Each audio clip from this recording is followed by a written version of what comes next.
नमस्कार, स्वागत है आप सभी का। मैं हूं आपके साथ अमृता चौरसिया। इस वक्त की अहम खबरों के साथ हम बुलेटिन की शुरुआत करेंगे, लेकिन उससे पहले बात कोविड महामारी से बचाव की। कोरोना महामारी के खिलाफ पूरा देश एकजुट होकर लड़ रहा है। आप भी हमारे साथ सुरक्षा और बचाव के एहतियाती उपायों का संकल्प लें। अपना मास्क अच्छी तरह से पहनें, 2 गज की दूरी का पालन करें, सुरक्षित दूरी बनाए रखें, साथ ही अपने हाथों को बार बार धोएं।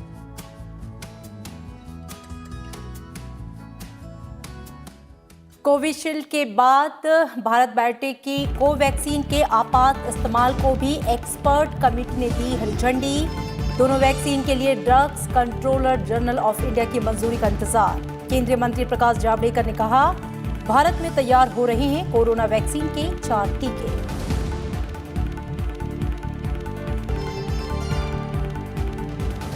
देश भर में कोविड टीकाकरण अभियान का ड्राई रन। केंद्रीय स्वास्थ्य मंत्री डॉक्टर हर्षवर्धन ने तैयारियों का लिया जायजा। पहले चरण में 3 करोड़ हेल्थ और फ्रंट लाइन वर्कर्स को वैक्सीन देने की कही बात। प्रधानमंत्री नरेंद्र मोदी ने ओडिशा के संबलपुर में भारतीय प्रबंध संस्थान के स्थायी परिसर की रखी आधारशिला। कहा, आज के स्टार्टअप्स बनेंगे भविष्य में बहुराष्ट्रीय कंपनियां। बड़ी बड़ी कंपनियों के साथ साथ जिंदगियां संभालना भी है मैनेजमेंट का मतलब। प्रधानमंत्री नरेंद्र मोदी फिर चुने गए दुनिया के सबसे लोकप्रिय नेता। अमेरिकी फर्म मॉर्निंग कंसल्ट के 13 देशों में हुए सर्वे में 75% लोगों ने जताया नेतृत्व पर भरोसा। बीजेपी अध्यक्ष जेपी नड्डा ने कहा, भारतीयों के लिए गर्व की बात। और दिल्ली एनसीआर में हल्की बारिश से मौसम ने ली करवट। राजधानी में न्यूनतम तापमान 7 डिग्री सेल्सियस दर्ज। मौसम विभाग ने अगले कुछ दिनों तक भीषण ठंड से राहत और बारिश का जताया अनुमान।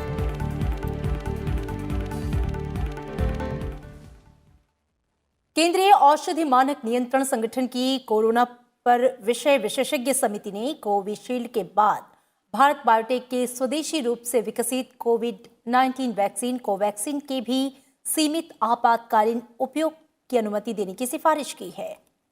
अब इसे अंतिम रूप मंजूरी के लिए भारत की दवा नियामक संस्था DCGI के पास भेजा गया है, जो कि जल्द ही आपातकालीन इस्तेमाल की मंजूरी दे सकती है।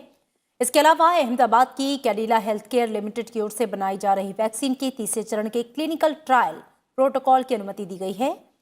देश में 4 कंपनियां कोवैक्सीन विकसित करने के काम में सबसे आगे हैं। आज भारत शायद एक देश है कि जहां 4 वैक्सीन्स लाइन में तैयार हो रहे। एक कल मान्यता मिली है इमरजेंसी प्रयोग के लिए सीरम के कोविशील्ड को। फिर भारत बायोटेक का आ रहा है, झाइडेक बायोटेक का है, और रशिया का जो स्पुतनिक आया है उसका भी हेटेरो कंपनी कर रही है। तो पूरी व्यवस्था देश भर में, उसका कोल्ड स्टोरेज की व्यवस्था, उसके ड्राई रन की व्यवस्था, आज पूरे देश भर में ड्राई रन हो रहा है। और केंद्र सरकार ने टीकाकरण अभियान के पहले चरण में लगभग 3 करोड़ लोगों का टीकाकरण करने की योजना बनाई है। इसमें 1 करोड़ हेल्थ केयर वर्कर्स के साथ 2 करोड़ फ्रंट लाइन वर्कर्स हैं। इसके बाद 27 करोड़ बुजुर्गों को टीकाकरण में प्राथमिकता दी जाएगी। धीरे धीरे देश की बाकी लोगों के लिए वैक्सीन उपलब्ध होगी। केंद्रीय स्वास्थ्य मंत्रालय ने कोविड-19 वैक्सीन वितरण की निगरानी, डाटा रखने और लोगों को वैक्सीन लगवाने के लिए पंजीकृत करवाने के लिए कोविन नाम से एक ऐप बनाया है। वैक्सीन इंटेलिजेंस नेटवर्क का जो प्लेटफॉर्म कोविन डेवलप किया है, जो ऐप है, वो पूरी वैक्सीन को स्टोरेज के साइट से लेकर और डिलीवरी साइट तक उसको ट्रेस करता है, उसके टेम्परेचर को ट्रेस करता है। यानी वो एक तरह से हमें हर समय लाइव जानकारी पूरी देता है। फिर पोटेंशियल बेनिफिशरीज जो हैं उनका पूरा डाटा उसके ऊपर अपलोडेड है। उस बेनिफिशरी को किस दिन, किस स्थान पर, किस समय वैक्सीन लगनी है, वो जानकारी उसके माध्यम से, टेक्स्ट मैसेज के माध्यम से उस व्यक्ति को मिलती है। वैक्सीन मिलने के बाद वो सारी चीज़ें उस प्लेटफॉर्म पर एंटर होती हैं। इलेक्ट्रॉनिक सर्टिफिकेट वैक्सीनेशन के बाद बेनिफिशरी को मिलेगा। भारत में कोरोना वैक्सीन टीकाकरण अभियान की तैयारी पूरी कर ली गई है। वैक्सीनेशन शुरू होने की तारीख के ऐलान से पहले ड्राई रन के जरिए देश भर में प्रक्रियाओं को परखा गया।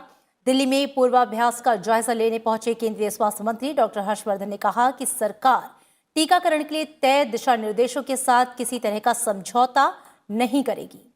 देश भर में करीब 116 जिलों में 259 जगहों पर आज कोविड-19 वैक्सीन के लिए ड्राई रन हुआ। देश के सभी राज्यों और केंद्र शासित प्रदेशों में आज कोरोना वैक्सीन का ड्राई रन किया गया। ड्राई रन के दौरान टीकाकरण के लिए लोगों का ऑनलाइन पंजीकरण से लेकर बाकी प्रक्रियाओं को परखा गया। वैक्सीनेशन की तैयारियों का जायजा लेने के लिए दिल्ली के जीटीबी हॉस्पिटल में केंद्रीय स्वास्थ्य मंत्री डॉक्टर हर्षवर्धन पहुंचे। उन्होंने बताया कि टीकाकरण अभियान के लिए सरकार ने हर स्तर पर तैयारियां और प्रशिक्षण कराया है। देश भर में मास्टर ट्रेनर्स उनको ट्रेन किया गया है। फिर स्टेट लेवल पर, डिस्ट्रिक्ट लेवल पर, ब्लॉक लेवल पर ट्रेनिंग प्रोग्राम्स और इस प्रकार के इम्यूनाइजेशन सेंटर्स पर जो इम्यूनाइजेशन की टीम्स हैं उनके बूथ लेवल पर ट्रेनिंग प्रोग्राम्स आयोजित किए गए हैं। सभी राज्यों में होने वाले ड्राई रन स्वास्थ्य मंत्रालय की ओर से जारी गाइडलाइन के मुताबिक हुआ। राज्य सरकारों के मंत्रियों और अधिकारियों ने भी अपने राज्य में टीकाकरण के ड्राई रन की तैयारियों को परखा। सभी राज्यों और केंद्र शासित प्रदेशों में टीकाकरण के लिए बड़ी संख्या में स्वास्थ्य कर्मियों को तैयार किया गया है। दिल्ली के अंदर जो ड्राई रन कोरोना वैक्सीन का किया जा रहा है उसका मुआयना करने आया हूँ। तैयारियां पूरी दिल्ली में कर ली गई हैं और वैक्सीन के लिए हमने लगभग टोटल 1000 सेंटर तैयार करेंगे। रजिस्ट्रेशन इत्यादि ये सब में भी अगर कोई दिक्कतें आ रही हैं तो वो भी ट्रायल रन के माध्यम से जानकारी लग जा रही है। कहाँ पर बॉटलनेक बन सकते हैं, इंजेक्शन लगने के बाद, वैक्सीनेशन के बाद में जो लोग बैठेंगे उनकी भी व्यवस्था चले मत जाए जल्दी। थोड़ा एक वही पॉइंट दिख रहा है जहाँ थोड़ा ध्यान देने की ज़रूरत है। बाकी तो लग रहा है कि व्यवस्था अपनी जगह पे है। ड्राई रन से मतलब है कि बिना वैक्सीन लगाए उस पूरी प्रक्रिया का पालन करना जो टीकाकरण के लिए होनी है। ड्राई रन के जरिए प्रक्रिया की जांच की जाती है कि पूरी प्रक्रिया में कोई खामी न रहे। इससे पहले 4 राज्यों में टीकाकरण का पूर्वाभ्यास किया जा चुका है। भारत में कोविड के सक्रिय मामले घटकर 2.50 लाख तक पहुंच चुके हैं। ये कुल मामलों का सिर्फ 2.43% है। भारत में 99 लाख से अधिक मरीज स्वस्थ हो चुके हैं, जो विश्व में सर्वाधिक स्वस्थ हुए मरीजों की संख्या है। रिकवरी दर की बात करें तो रिकवरी दर भी बढ़कर 96.12% तक पहुंच गया है। देश में कोरोना से ठीक होने वाले मरीजों का आंकड़ा लगातार बढ़ता जा रहा है। पिछले काफी दिनों से दैनिक नए मामलों की तुलना में अधिक मरीजों के ठीक होने से सक्रिय मामलों में लगातार गिरावट हो रही है। शुक्रवार को कुल 19,079 नए सक्रिय मामले सामने आए। वहीं इस दौरान 22,926 मरीजों को अस्पताल से छुट्टी दे दी गई। बीते शुक्रवार को कुल सक्रिय मामलों में 4,071 मामलों की गिरावट दर्ज की गई है। इसके साथ ही देश में कुल सक्रिय मामलों की संख्या घटकर 2,50,183 रह गई है। देश में मौजूदा सक्रिय मामलों की हिस्सेदारी घटकर 2.43% हो गई है। वहीं कोविड को हराकर ठीक हुए मरीजों की संख्या 99,06,000 को पार कर गई है। रिकवरी दर भी बढ़कर 96.12% तक पहुंच गई है, जो कि दुनिया में किसी भी देश की तुलना में सबसे बेहतर है। पिछले 7 दिनों से रोजाना 300 से कम मरीजों की मौत हुई है। पिछले 24 घंटे में कोरोना से जान गंवाने वालों की संख्या 224 रही। कोविड की वजह से अब तक 1,49,218 रोगियों की मौत हो चुकी है। फिलहाल देश में मृत्यु दर 1.45% है। ICMR के मुताबिक अब तक देश भर में करीब 17,39,00,000 से अधिक नमूनों की जांच की जा चुकी है। शुक्रवार को 8,29,000 से अधिक नमूनों की जांच की गई। और प्रधानमंत्री नरेंद्र मोदी ने आज संबलपुर स्थित भारतीय प्रबंधन संस्थान के स्थायी परिसर की आधारशिला रखी। इस मौके पर प्रधानमंत्री ने कहा कि आज के स्टार्टअप्स ही कल बहुराष्ट्रीय कंपनियां हैं। उन्होंने कहा, प्रबंधन का वास्तविक काम केवल संस्थानों का प्रबंधन करना नहीं, बल्कि लोगों के जीवन में सुधार करना भी है। प्रधानमंत्री नरेंद्र मोदी ने वीडियो कॉन्फ्रेंस के जरिए ओडिशा के संबलपुर में IIM स्थायी परिसर की आधारशिला रखते हुए उम्मीद जताई कि ये संस्थान ओडिशा को प्रबंधन की दुनिया में नई पहचान दिलाएगा। प्रधानमंत्री ने कहा कि आज के स्टार्टअप्स ही कल की बहुराष्ट्रीय कंपनियां हैं। ये दशक और ये सदी भारत में नए नए मल्टीनेशनल के निर्माण का है। भारत का सामर्थ्य दुनिया में छा जाए, इसके लिए ये उत्तम कालखंड आया है। आज के स्टार्टअप्स ही कल के मल्टीनेशनल्स हैं और ये स्टार्टअप्स ज्यादातर किन शहरों में बन रहे हैं, जिन्हें हम आमतौर की भाषा में टियर 2, टियर 3 सिटीज कहते हैं। आज स्टार्टअप्स का उभार उन जगह पे देखा को मिलता है।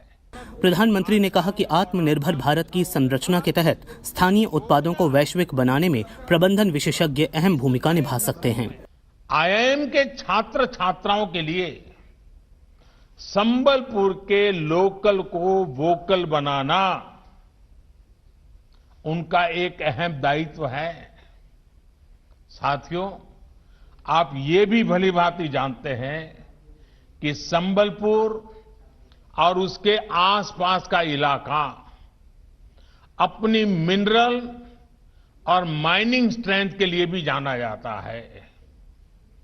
हाई ग्रेड आयरन हो, बॉक्साइट, क्रोमाइट, मैंगनीज, कोल, लाइमस्टोन से लेकर गोल्ड, जेमस्टोन, डायमंड, यहां की प्राकृतिक संपदा को अनेक गुना बढ़ाते हैं। देश के इन नेचुरल एसेट्स को बेहतर मैनेजमेंट कैसे हो, कैसे ये पूरे क्षेत्र का विकास करें, लोगों का विकास करें, इसे लेकर भी आपको नए आइडियाज पर काम करना है। प्रधानमंत्री ने छात्रों से लोकल को ग्लोबल बनाने के लिए नए इनोवेशन समाधान सुझाने की भी अपील की। आज दुनिया में अपॉर्चुनिटीज भी नहीं है तो मैनेजमेंट की दुनिया के सामने चैलेंजेस भी नए हैं। इन चैलेंजेस को भी आपको समझना होगा। अब जैसे एडिटिव प्रिंटिंग या तो 3D प्रिंटिंग पूरी प्रोडक्शन इकोनॉमी को ही चेंज कर रही है। अभी आपने न्यूज में सुना होगा, पिछले महीने ही एक कंपनी ने चेन्नई के पास एक पूरी 2 मंजिला इमारत को ही 3D प्रिंट किया है। जब जब प्रोडक्शन के तरीके बदलेंगे तो लॉजिस्टिक्स और सप्लाई चेन से जुड़ी व्यवस्थाओं में भी बदलाव होगा। इसी तरह टेक्नोलॉजी आज हर जियोग्राफिकल लिमिटेशंस को दूर कर रही है। प्रधानमंत्री ने कहा कि कोरोना संक्रमण के इस दौर में तकनीक और टीम वर्क की भावना से देश ने 130 करोड़ देशवासियों की सुरक्षा के लिए जो कदम उठाए उस पर रिसर्च होनी चाहिए।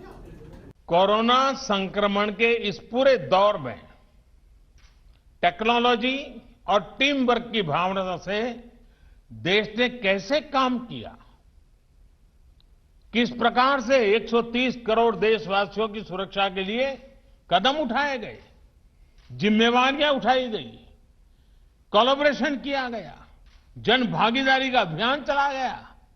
इन सारे विषयों पर रिसर्च होना चाहिए, डॉक्यूमेंट तैयार होने चाहिए। 130 करोड़ के देश ने कैसे समय समय पर इनोवेट किया, कैपेसिटी और कैपेबिलिटी को कैसे भारत ने बहुत कम समय में ही एक्सपांड किया, इनसे मैनेजमेंट का बहुत बड़ा सबक है।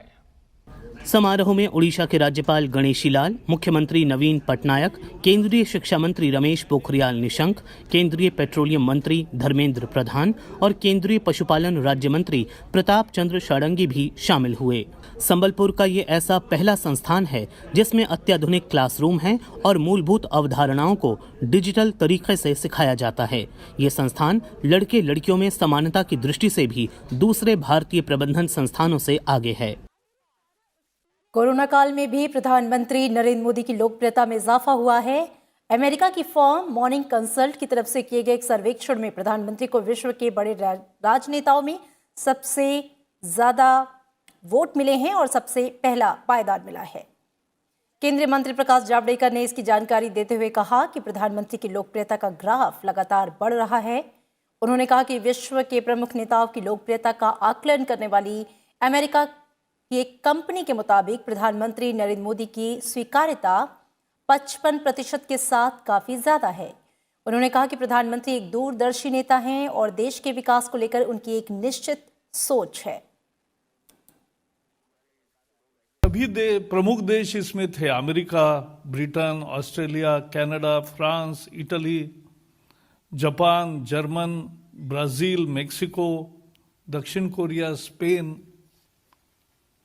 सभी प्रमुख देशों के नेताओं के बारे में जनता का आकलन किया गया और उस आकलन में 55 अप्रूवल रेटिंग के साथ सबसे आगे मोदी जी है।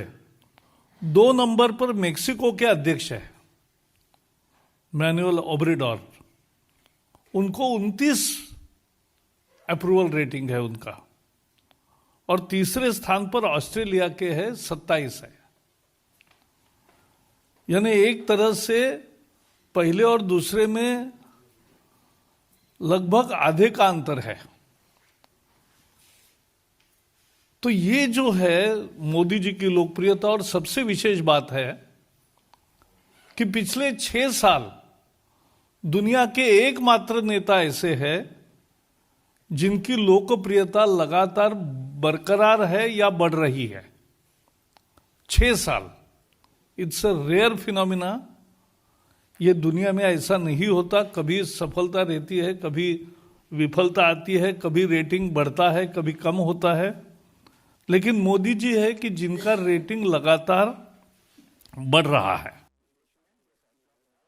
और इसी बीच बीजेपी अध्यक्ष जेपी नड्डा ने अमेरिकी डेटा फर्म द्वारा प्रधानमंत्री नरेंद्र मोदी की स्वीकृति रेटिंग विश्व के नेताओं में शीर्ष पर होने संबंधी सर्वेक्षण का हवाला देते हुए कहा कि उनके कुशल नेतृत्व को दर्शाता है और हर भारतीय के लिए गौरव की बात है। उन्होंने ट्वीट करके कहा, प्रधानमंत्री नरेंद्र मोदी की लोकप्रियता निर्विवाद रूप से न सिर्फ सभी भौगोलिक क्षेत्रों बल्कि जनसांख्यिकीय समूहों में बढ़ी है, बल्कि राष्ट्र के प्रति अपने समर्पण के चलते उनके वैश्विक स्वीकृति भी उन्हें मिली है। चुनौतियों से भरे इस समय में प्रधानमंत्री सभी वैश्विक नेताओं में शीर्ष पर हैं।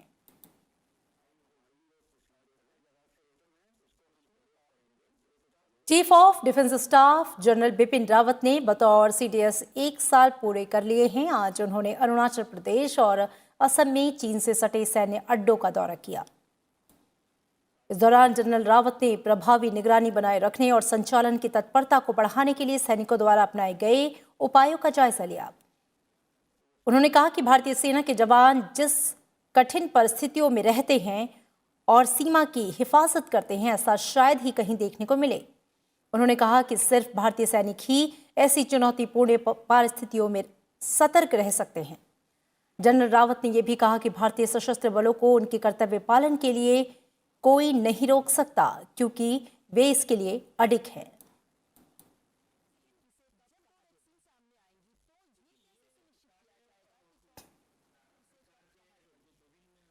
देश के पूर्व गृह मंत्री और कांग्रेस के वरिष्ठ नेता बूटा सिंह नहीं रहे। 86 वर्षीय बूटा सिंह का लंबी बीमारी के बाद आज सुबह निधन हो गया। बूटा सिंह के निधन पर राष्ट्रपति, उपराष्ट्रपति, प्रधानमंत्री, लोकसभा अध्यक्ष और कांग्रेस नेता राहुल गांधी समेत कई राजनीतिक दिग्गजों ने शोक जताया। राष्ट्रपति रामनाथ कोविंद ने बूटा सिंह के निधन पर दुख जताया। राष्ट्रपति ने उनके परिवार और समर्थकों के प्रति संवेदना जाहिर करते हुए कहा कि बूटा सिंह के निधन से देश ने लंबे समय तक सेवा करने वाले एक ऐसे सांसद को खोया है जिनके पास गहन प्रशासनिक अनुभव था। राष्ट्रपति ने कहा कि शोषित और हाशिए पर खड़े लोगों के लिए बूटा सिंह मसीहा थे। उपराष्ट्रपति एम वेंकैया नायडू ने बूटा सिंह के निधन पर शोक जताते हुए लिखा कि वे एक योग्य प्रशासक और अनुभवी राजनीतिज्ञ थे। वहीं प्रधानमंत्री नरेंद्र मोदी ने बूटा सिंह के निधन पर दुख जताते हुए कहा कि वे एक अनुभवी प्रशासक होने के साथ साथ गरीबों और वंचितों के कल्याण के लिए एक प्रभावी आवाज थे। लोकसभा स्पीकर ओम बिरला ने पूर्व सांसद बूटा सिंह के निधन पर शोक व्यक्त करते हुए लिखा कि वे समाज के वंचित अभावग्रस्त वर्ग की सशक्त आवाज थे। देश के लिए उनके योगदान को भुलाया नहीं जा सकता। कांग्रेस के पूर्व अध्यक्ष राहुल गांधी और पार्टी के कई अन्य नेताओं ने भी बूटा सिंह के निधन पर दुख जताया। राहुल गांधी ने ट्वीट संदेश में कहा कि सरदार बूटा सिंह जी के देहांत से देश ने एक सच्चा जनसेवक और निष्ठावान नेता खो दिया। उन्होंने अपना पूरा जीवन देश की सेवा और जनता की भलाई के लिए समर्पित कर दिया, जिसके लिए उन्हें सदैव याद रखा जाएगा। बूटा सिंह को पिछले साल ब्रेन हैमरेज के बाद दिल्ली स्थित एम्स में एडमिट कराया गया था। वे बीते अक्टूबर महीने से कोमा में थे। बूटा सिंह ने अपने लंबे राजनीतिक जीवन में अलग अलग सरकार के दौरान केंद्रीय गृह मंत्री, कृषि मंत्री, रेल मंत्री समेत कई अहम मंत्रालयों की जिम्मेदारियां संभाली। इसके साथ ही वो बिहार के राज्यपाल और राष्ट्रीय अनुसूचित जाति आयोग के अध्यक्ष भी रहे।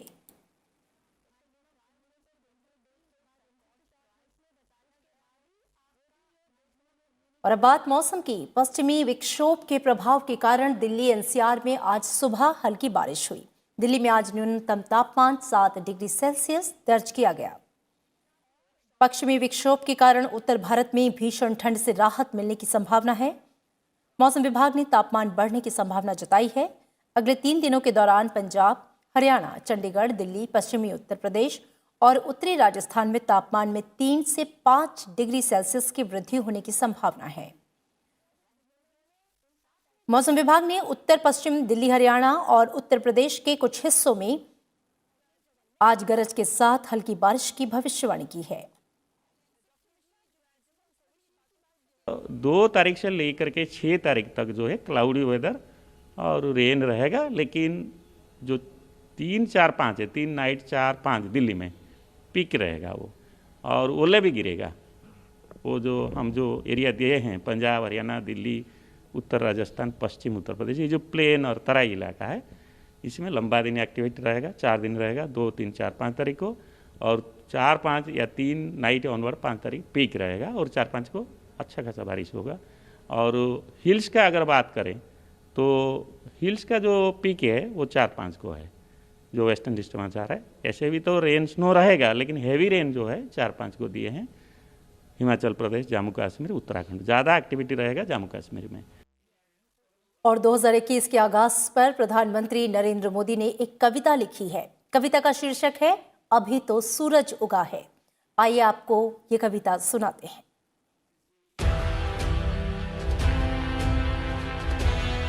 आसमां में सर उठाकर घने बादलों को चीरकर रोशनी का संकल्प ले, अभी तो सूरज उगा है।